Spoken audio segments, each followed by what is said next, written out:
After shooting The Dead Next Door on Super 8 film, Robot Ninja was shot on 16mm film, and the decision to shoot on 16 was actually from the executive producer David DeCoteau, because he was shooting the majority of his low-budget films at that point were shot using that format. So he felt comfortable with that. That was sort of like the lowest acceptable format in the late 80s for shooting things, where you could release it on home video. 16mm is essentially exactly what it sounds like. It's a 16mm square frame of film, and it's double the size of Super 8, so you're automatically getting twice as much resolution out of the frame, more than enough for home video at the time, and this movie was being made direct to video. Robot Ninja was a very different experience than The Dead Next Door. Even though it was being shot with the intention of being distributed direct to video, it was finished on film, which essentially means it was shot on film, it was cut on film, and there's an actual print of it on film. By comparison, The Dead Next Door was shot on film, but then it was transferred to video, and everything else that was done after that was done on video. First time for me, my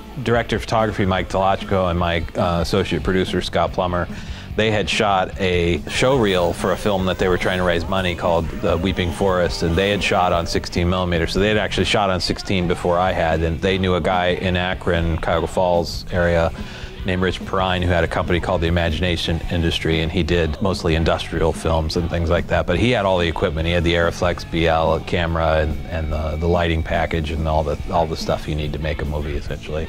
So we made a deal with him to rent all the stuff, shot the film, on 16mm using what's called short ends. You buy the leftover film stock cheaper, shipped it out to Akron, and that's what we basically had to shoot the film. DeCoteau processed the film out there.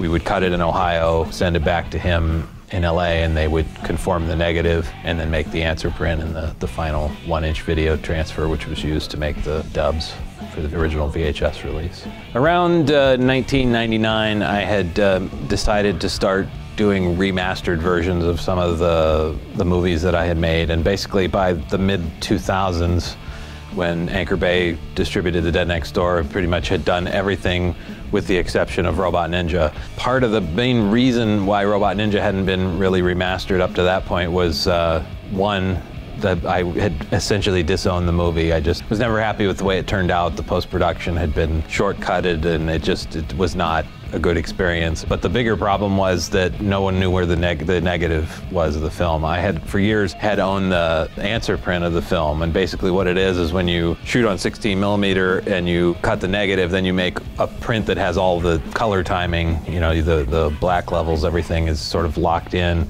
on that print. So the answer print was what the original VHS version was struck from when they made a 1-inch Video Master, but it was probably never going to be much better than what it was. And the problem was that it was done outside of my sphere. I couldn't, I was not directly involved in it, so it's not like I sat and did all the color timing and made these decisions. They were made without me. But basically everything was so black and so dark that you couldn't make out any detail in the image at all. For years, that was the only way to see the movie. So in 2007, I actually did take that answer print and have a new transfer done, which is marginally better than what the original transfer was. They're both from the same existing print, but I just never felt like it was good enough to really do any sort of release with. I was still very unhappy with the sound mix. Essentially, it just got forgotten about, and over the course of time, you had like The Dead Next Door got remastered in 2005 for Anchor Bay, and then again in 2015 for Blu-ray, where it was actually properly restored from a 2K film scan, where Robot Ninja just kind of sat in the background. Well, what happened was I was contacted by David DeCoteau, and he had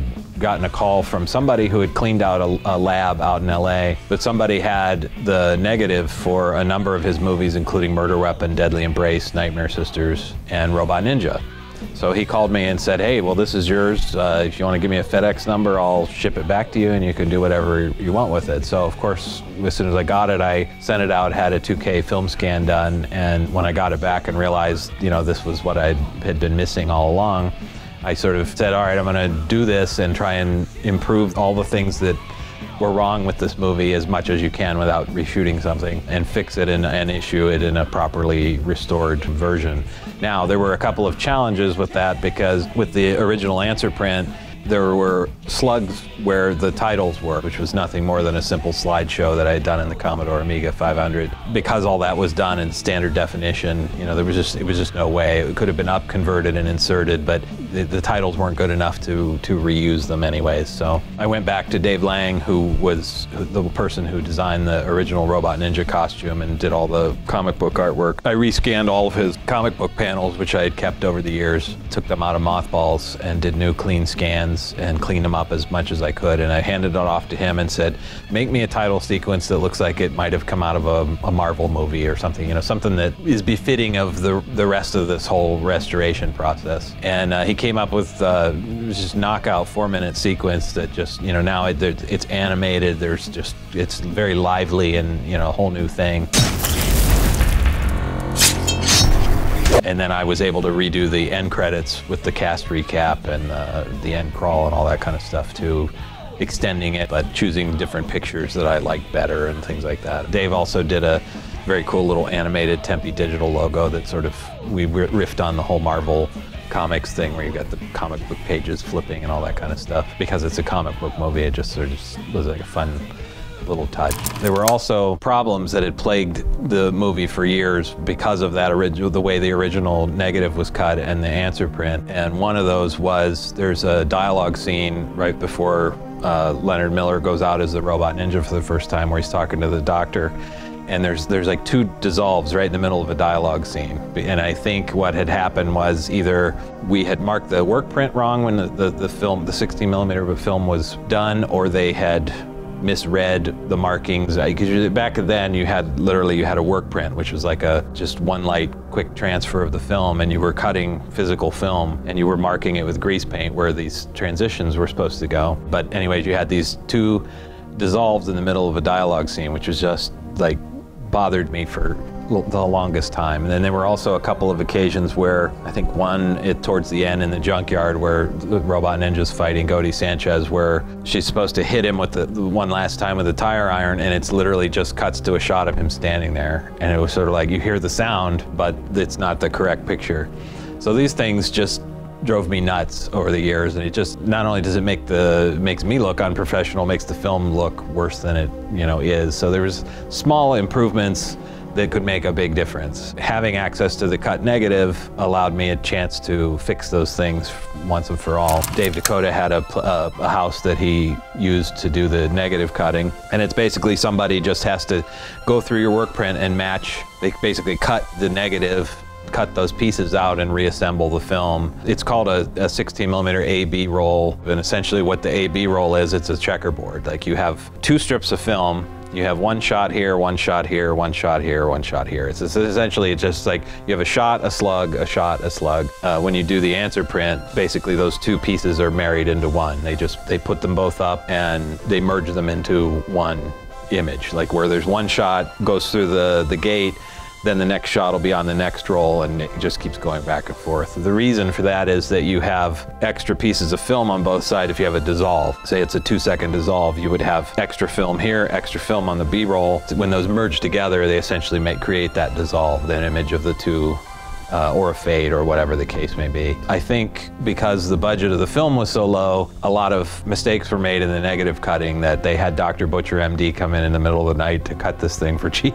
Once the show is sort of reassembled from the film scan, there's a couple of steps you have to take. I mean, the first one is you have to color grade it. The 2K film scan is basically low contrast. So you're basically it's a flat looking, you know, the black levels look gray. It doesn't look anything like it will when it's done. Looking back at the original version of Robot Ninja, and I was not involved in those color timing choices, there were a number of cases where we had done stylized lighting, you know, almost like something out of Creepshow or something like that, where we had like a lot of yellow or purple or very specific things that had basically just been completely obliterated from the final answer print. Maybe we didn't communicate those lighting choices, or whoever was in charge of it said, oh, that's not how it should look. You know, they tried to change it, whatever. It was basically getting the movie back to what the original intention was of the lighting choices that we had made. Like we used a lot of it was shot at night. We wanted to keep sort of a moonlight, the blue moonlight look in a lot of the scenes.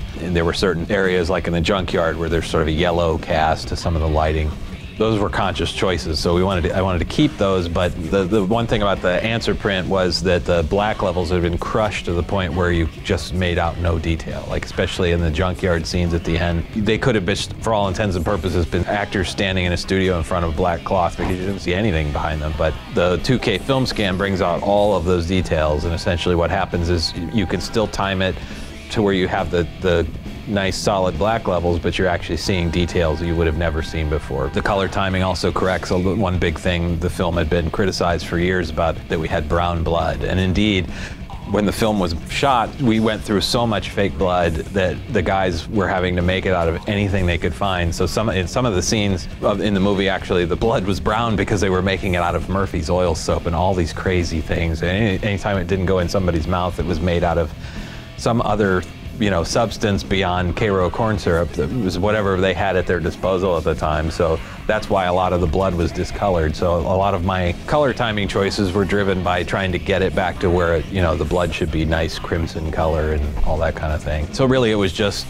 redesigning the look of the movie to match what the intention of it was, which is not as hard as it sounds. We had for years sort of teased the director of photography, Mike Tolochko, and had given him the nickname Prince of Darkness and said, oh, these movies are so dark, you can't see anything, blah, blah, blah. He had this horrible reputation from the first 3 movies we had done. And now I kind of look back, even between Dead Next Door and this film, I have to look back and I give the guy a lot of credit because there's actually scenes that look fantastic. Like the lighting scheme and everything is really stylized and it looks great, but you just couldn't tell from the original answer print because all of that stuff had been timed so dark and it just did not register at all. So once that process is done, then it's really just taking it and reframing it, cropping out the things you don't want. There's one scene where Bill Morrison is the Buddy Revell character where he's attacking the girl in the van at the Video World scene and he falls on top of her and you could see, plain as day, green garden hose like sticking from his jacket going down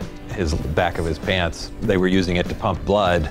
He was supposed to be spraying blood out of his chest. So when he fell on top of her, there it is, you see the garden hose. Rather than crop it out, I actually went in and painted that garden hose out using plugins and filters and things. I wanted to keep the frame as intact as possible, and I would do that with a lot of things. There were shots where there were light stands in frame, even outside the Video World where you see that. We used these bright orange extension cords and they're just all over the movie on the ground in the background. You couldn't see them in the original version. Of course, now that's the downside of doing these kind of film scans, is now you see these kind of things. There were scenes even in the Video World scene where James Edwards plays the Scully character and he surprises the girl in the white Camaro. It was raining outside when we shot. It started raining and you could actually see like streaks of rain. Most people probably wouldn't even notice it, but to me it was a distraction. It's like, in the middle of a shot here you could see streaks of something, you don't even know what it is. There was a lot of bugs. We shot it in the summer of 1989. There's bugs flying around. I painted a lot of those out. Basically, then when all that kind of touch-up work is done, you kind of have the movie looking like you want it, and then it becomes an issue of what can we do with the dust,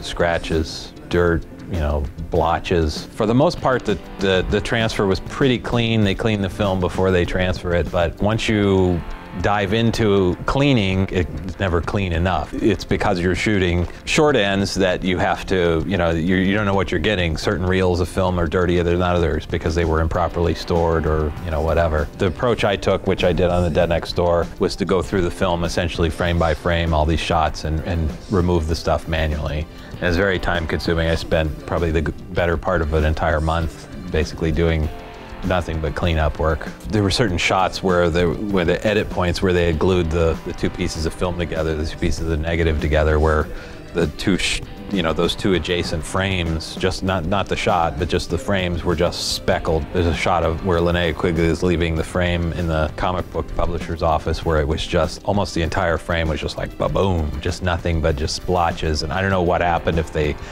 dripped glue there or something like really bad happened to that shot. So just looking at a before and after of those 2 frames together, it's pretty remarkable the amount of cleanup work you can do.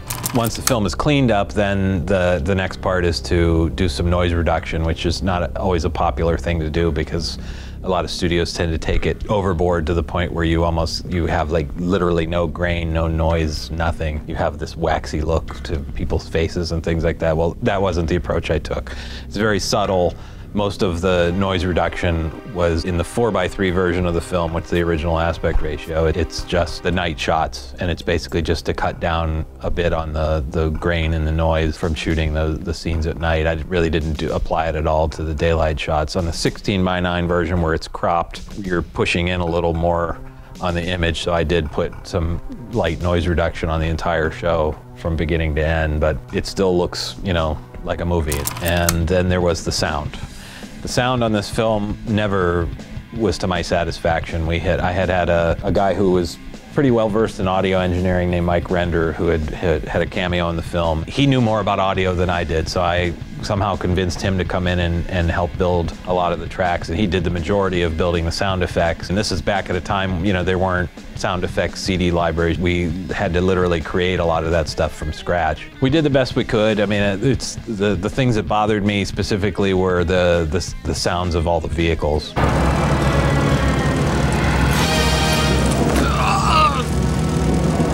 All the vehicles just sound like glug, glug, glug, glug, glug. You know, they all sound the same. It just doesn't work. What we would do is we would take the sound that we had recorded, put it in a sampler, and then try and pitch it up or down. Like if the car is, you know, driving away, you go, you know, if it's slowing down, you go, but it sounds, you know, it's because it's coming from a sampler, it doesn't sound real.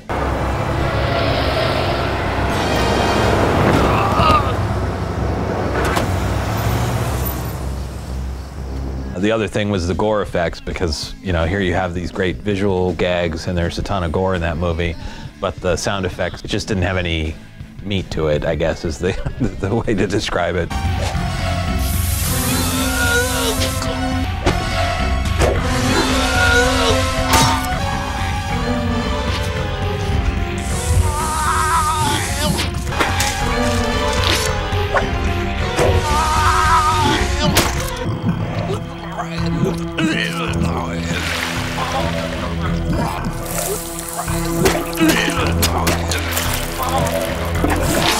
So these were shortcomings that were in the original mix, and really I remember Mike had actually done the mix and I watched it. I wasn't very happy with it. We made a few tweaks and we sent it off, and a couple weeks later I get a phone call from Dave Dakota, who watched it and he was very unhappy with the sound mix, and he's like, look, this isn't gonna work. I'm gonna send this back. You gotta do some more work on it. So he sent it back. Mike Render wasn't available anymore, so I actually had to go in and spend a couple more weeks trying to, you know, beef the mix up. The music just sounded muddy, and the score wasn't so fantastic to begin with. You had the dialogue sounded kind of, you know, pretty rough. We did everything on 16-track equipment. You know, we had a nice little setup, but because we were under the gun and time pressure and all this kind of stuff, we had mixed it in stereo, and when they laid the audio back onto the 1-inch master, they screwed up the channel configuration, so that whole stereo mix got thrown out the window. It's not even on there. It's not even mono. It's some sort of abomination of, you know, the two. So you had this murky, dark picture mixed with this sort of like, you know, weak mix that you could barely hear certain things that you were supposed to. Anybody who has watched this movie over the years and actually enjoyed it, I don't know what you were watching, because you couldn't see or hear the movie properly. So God bless you for even, you know, seeing through all of that disaster to enjoy the movie. My goal with restoring the film was not just to restore the picture, it was also to redo the sound from the ground up, throw out all the stuff that doesn't work, and rebuild it. So I spent probably the better part of a month and a half starting from the ground floor. I took all the music tracks I had transferred to digital audio tape years ago. I laid those back in. I rebuilt all the ambient sounds, which is, you know, crickets at night and birds during the day and the room tone and all that kind of stuff. I kept what I liked. I rebuilt what I didn't. The biggest challenge was cleaning up the dialogue to the point where you could hear it, where everything sounded clear, but was also removing as much of the noise as possible. And then the final challenge was to rebuild the sound effects. And I wound up probably rebuilding, I think I threw out 80% of the sound effects that were originally in the movie and rebuilt them. And I had ridiculous number of tracks, like layers upon layers of tracks, even just simple things like stabbings and eye gougings and all. It's not just one sound, there's like 4 or 5 sounds that make up the sound that you're actually hearing, which is the way you're supposed to do it. He was basically building, all the tracks up. And when all that was done, then it was a matter of just pushing that stuff around, making a nice 5.1 surround mix so that you've got, like, if somebody's throwing a knife off screen, behind, the sound should come behind you, you're hearing the stabbing where you should properly hear it. What we wound up with was a sound mix that I'm just beyond happy with now, and picture that you can actually see the movie for the first time in the way it was intended to be. So the two, I've actually sort of made my peace with this movie now, because I mean, it still has plenty of problems with the script, the direction, camera work, all those. I can't do anything about those things, but I was able to fix the picture and sound things that had plagued me for years, to the point where I can actually, like, watch the movie now and feel some sense of pride having made the film.